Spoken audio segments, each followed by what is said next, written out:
friends, I'm Sarah. Welcome back to my channel, Sunset Bow Tarot. Today we're going to be taking a look and doing a walkthrough of the Lunne Tarot, so I hope you'll stick around.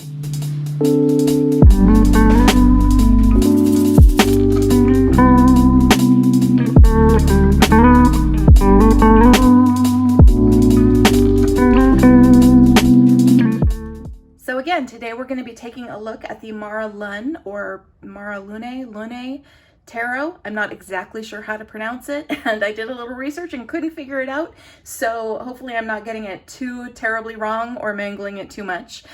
So this is a deck that is available on makeplayingcards.com, and I have to credit Julie from Peekaboo Rose, who, as you guys all know, is a good friend of mine, and she, I think, noticed this deck on makeplayingcards.com and posted about it in one of the tarot Facebook groups, and the second I saw it, I was straight up obsessed. I think it's unbelievably beautiful, and I ordered it, and as soon as I got it, I have pretty much fallen in love with it, and I haven't seen any other videos out there on this deck, so I really wanted to just walk through it, show it off, and hopefully get some more folks interested in this one, because I think that it's really beautiful. So as I mentioned, this is available on makeplayingcards.com. I will put a link to where it's available in the description box down below. So this is the deck. It comes in this beautiful custom tin that, again, you know, makeplayingcards.com does these lovely custom tins. So this has the cards design, the back design of the cards on the cover. And then on the back, it's Lunne or Lunne Tarot, hand painted by L.S. Grant. I don't know how to pronounce this, I apologize, but she is Clary Sage Moon on Instagram, and I've been following her Instagram. She does a really beautiful work, this beautiful sort of soft watercolory type of artwork, and the deck that she created is absolutely stunning. So let's go ahead and take a look at the cards. So as I mentioned, that image on the tin cover is the same as the image on the back of the cards, which is very beautiful. It is reversible. And again, I just love the color palette of this. I love how it's soft and pastel, but it still has kind of a warmth to it. And that is something that I really was drawn to when I was looking at this deck originally, was just the fact that the color palette, again, it was soft, it was watercolory, it was pastel, but there was still some level of warmth to it. So let's go ahead and I'm going to zoom in a little bit and go ahead and flip through the cards, and then afterward we'll go ahead and talk about it a little bit. So here's the Fool, and again, the colors of this are so beautiful. I really hope the camera is doing it justice. I think that the camera is making the colors appear a little bit cooler than they actually are when I look in the viewfinder. So this card does have these beautiful pinks and purples to it. The pinks, I think, are a little bit peachier in real life than they actually look on camera.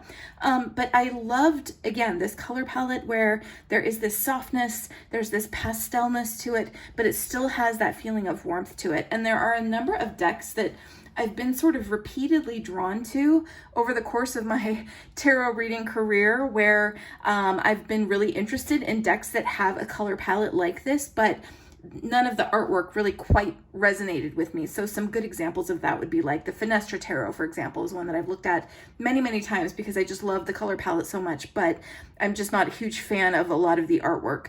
Another example of a deck that has a color palette kind of like this would be the Lunne Tarot, for example.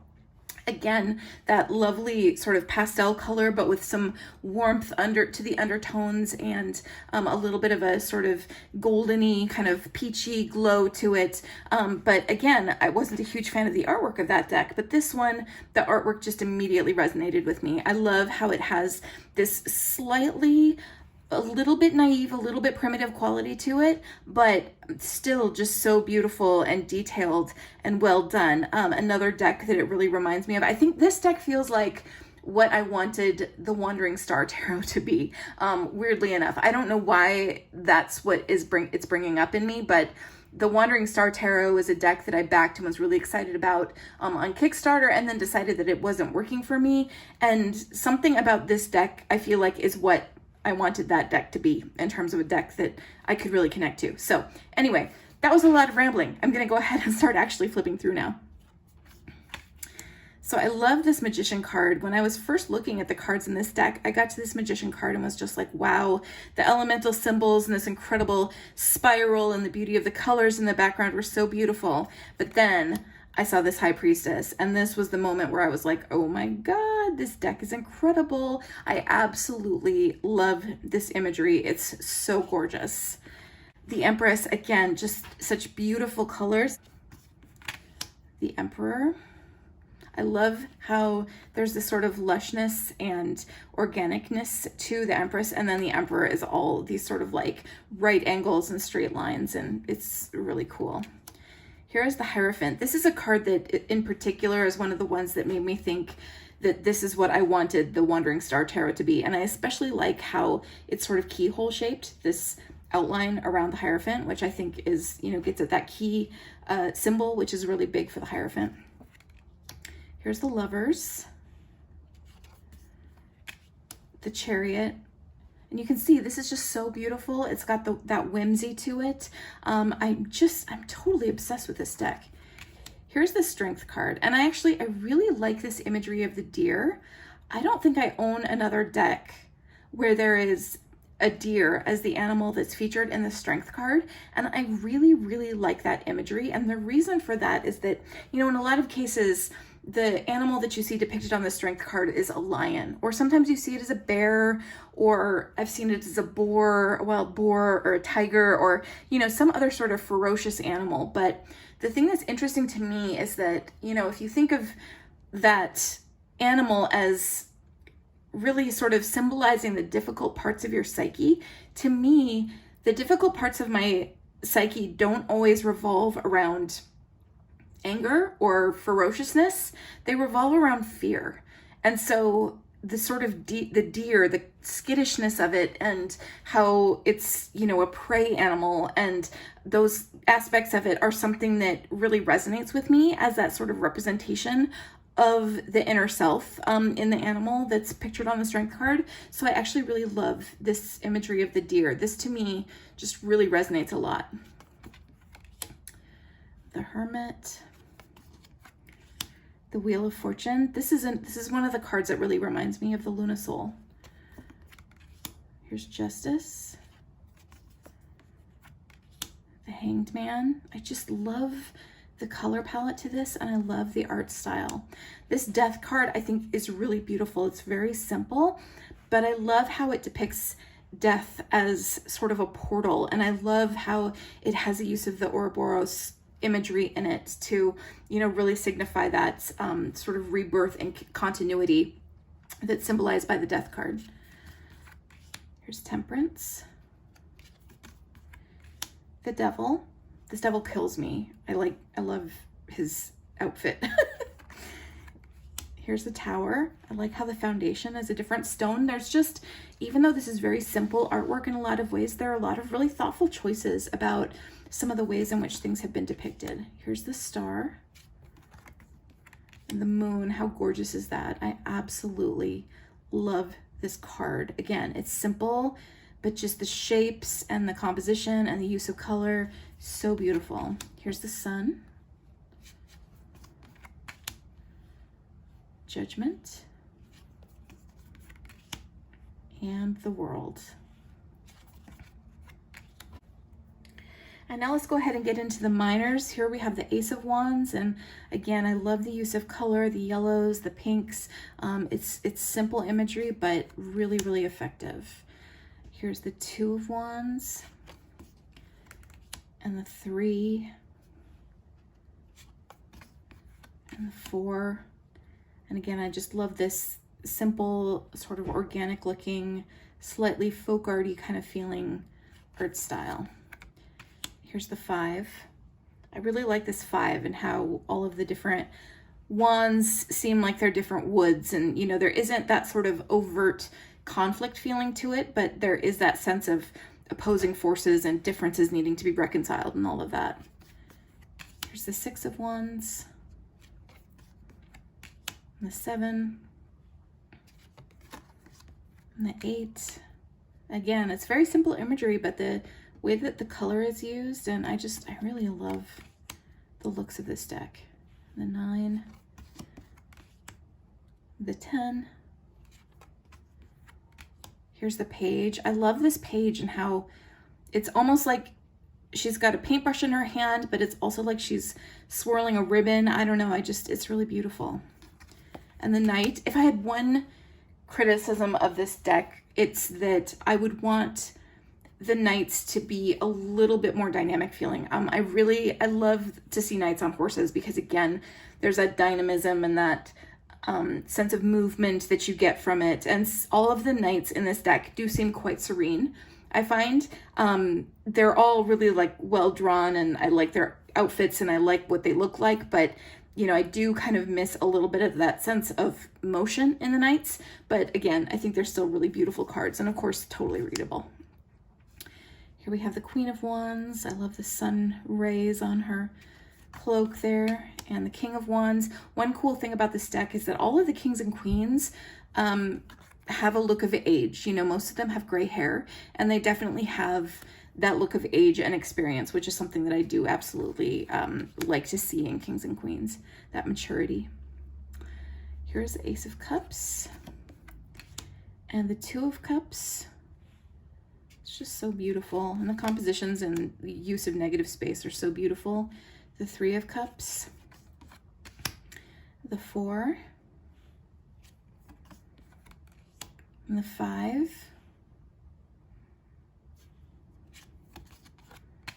and the 6 is really sweet.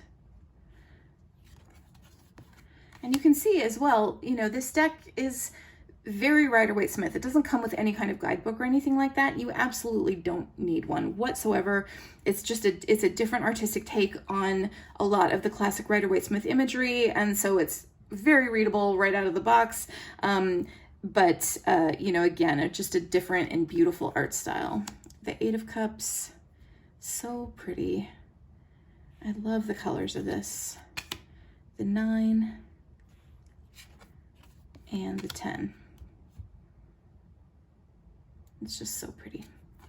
Here we have the Page of Cups. I do really like this Page of Cups. The cups are interesting in that the page is a mermaid who's sort of fully submerged in the water, which makes a lot of sense to me. Here we have the Knight of Cups.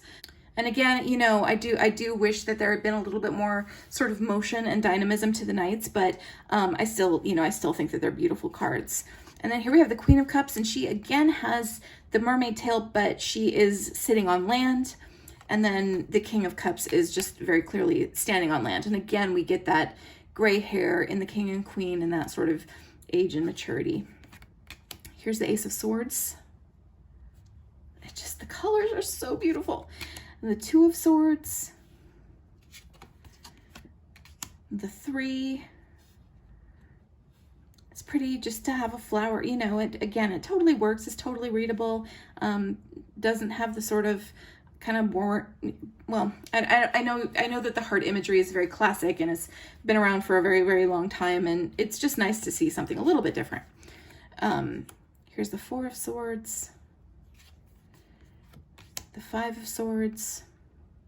I like how some of these more tougher cards, you know, the colors are just a little bit muddier and a little bit darker. Here's the 6, that sort of beautiful peachy sunrise to it. And the 7, the 8, the 9, and the 10. I do like when, you know, you get it again, a 10 where there isn't any violence to it necessarily. It's a little bit of a more less in your face kind of take on it, but still really beautiful. And I love the imagery of the birds flying away as well. Here we have the Page of Swords and the Knight. The thing that I will say about this Knight of Swords, again, you know, do wish that he had been on a horse, but he definitely has like a Knight of Swords expression and a Knight of Swords sort of look in his eyes. I mean, there's definitely some expressiveness there that gets at the meaning of the card. And here we have the Queen with her pretty feathers and her gray hair, and the King. And then finally, here are the Pentacles. So here's the Ace and the 2 and the 3. So pretty. and the 4. And again, I do really like this take on the 4. You know, I like this idea that the resources that are being guarded are resources that are giving birth to new things. You know, it's growing new stuff. I mean, you're conserving these resources in order to generate other new things for yourself. And so again, it isn't that sort of just miserly take on the card that I feel it is kind of shallow that you see in a lot of other decks. And the 5 of Pentacles, and I love this little round house, and I don't know, I just think it's so pretty. The 6 and the 7. I love in the 8 that he's weaving baskets. I just think that that's really beautiful, and I love all the different baskets on the wall. The 9. And again, there's just a whimsy to this, you know, it's whimsy, but not, you know, in any kind of like flighty way. I don't know. It's hard to explain, but it feels whimsical, but also serious at the same time. And the colors feel light and comforting, but also, you know, it feels like still a deep deck to me. So the Page of Pentacles, and again, she's weaving a basket, and I think that's so beautiful. Here's the Knight of Pentacles and the Queen and the King. They both have antlers.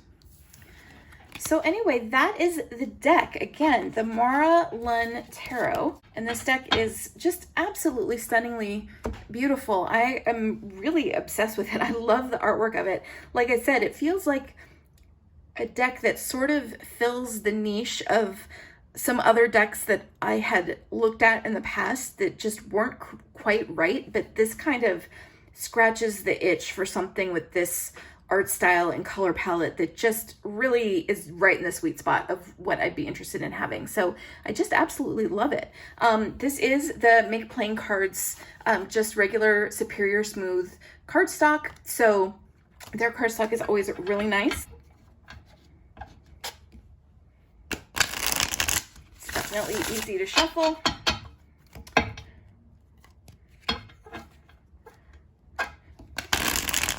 And it is a standard tarot size deck. So just a completely standard tarot size card. It's going to be the same as any sort of, you know, US Games Rider-Waite-Smith deck or anything like that. It's a standard tarot size.